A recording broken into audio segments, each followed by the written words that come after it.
محترم جناب عالی رئیس جمهوری اسلامی ایران، شما را صمیمانه به خانه خودتان خیرآمدم می‌گویم.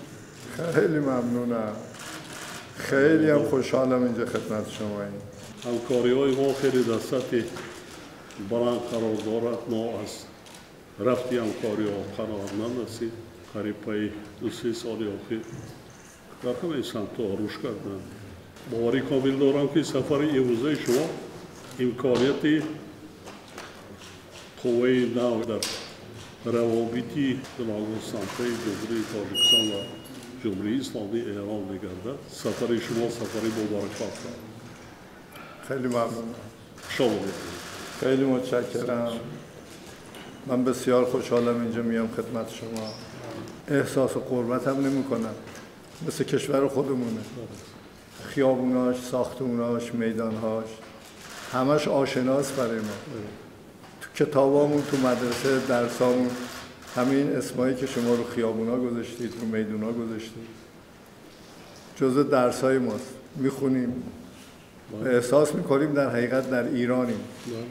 این خیلی برای من جالب و قشنگه، چون تو هیچ نقطه ای از دنیای چنین جایی رو ما دیگه سراغ نداریم. اختصاص هم مال شماست. خیلی خوشحالیم. این ارتباطات قطعا میتونه خیلی قوی تر بشه، خیلی بهتر بشه.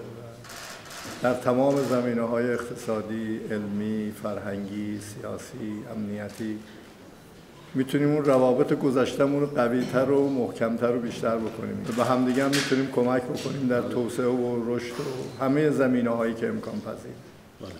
ما آماده ایم. خیلی هم خوشحالیم اینجا خدمت شماییم. سلامت باشید. سلامت باشید.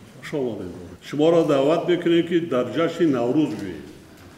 ما برای همین هم روادید را از بین برداشتیم. جشن نوروز ما جشن خانوادگی نیست، جشن عمومی ملی است. همه خرسندی میکنن. 12 روز نیست، 1 ماه. 1 ماه. تمام گوشه کنار مملکت خرسندی. شما دید.